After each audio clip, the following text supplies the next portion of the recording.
So this video is about zero tolerance knives. There's a lot of debate about what they are and whether they're any good.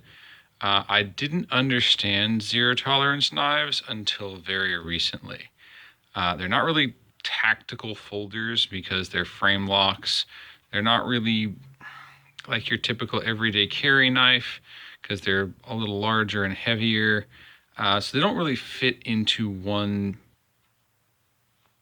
recognizable category. So they tend to get a lot of people complaining about them on the internet because they don't understand them. I didn't understand these knives until I went to the Smoky Mountain Knife Works, which is a place where the employees have access to basically every knife that's manufactured, and they all loved these. They said, you have to check these out.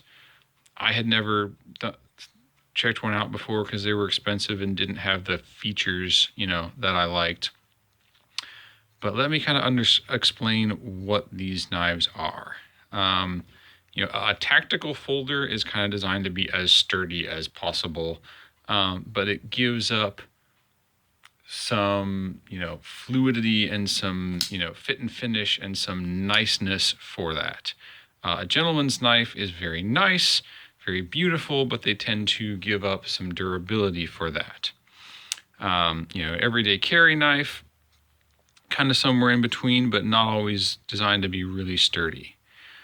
What Zero Tolerance has done, their design philosophy of their knives is to make the best fit and finish and the most beautiful and the most usable knives and beef them up to the point where they're extremely durable. Okay, so you have the bearings, okay, which you wouldn't typically see on a tactical folder, but man, they make it really nice to use. Okay, so you have every surface on this handle is rounded and chamfered and very comfortable to hold.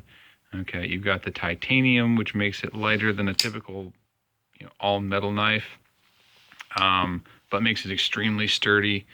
You've got a frame lock, which is not something you see typically on a really durable knife.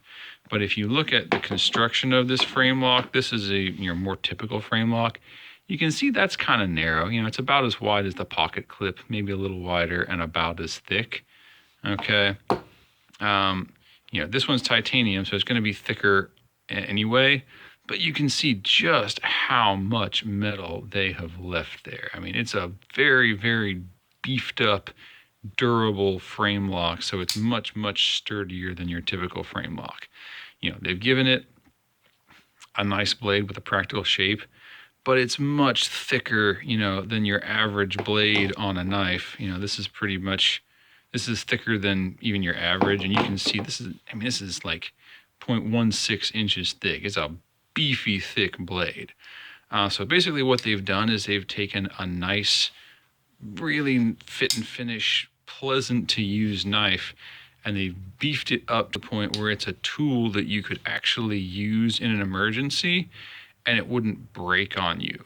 And until I understood that about these knives, I didn't understand, how nice they were. And now I really like them. Whereas I didn't really like them before because, if you're just an internet knife shopper, it's hard to understand these knives unless you hold one. They're very much a tactile knife.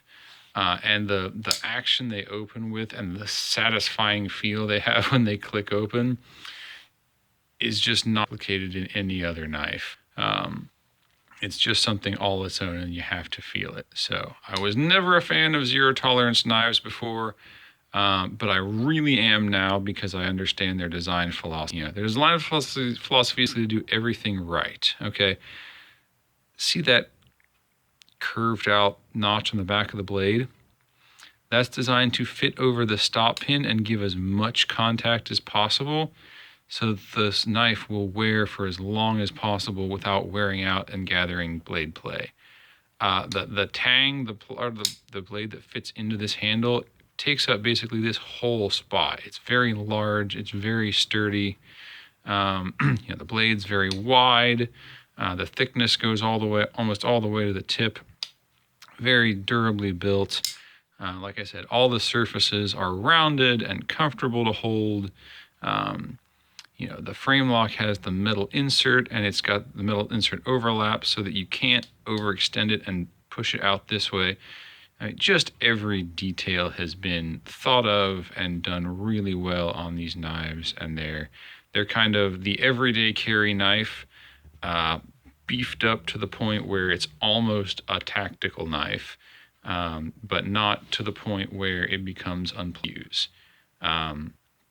So I've been converted. I'm a really big fan of zero tolerance knives now. But again, it's something you have to hold and kind of experience rather than just looking at on the internet.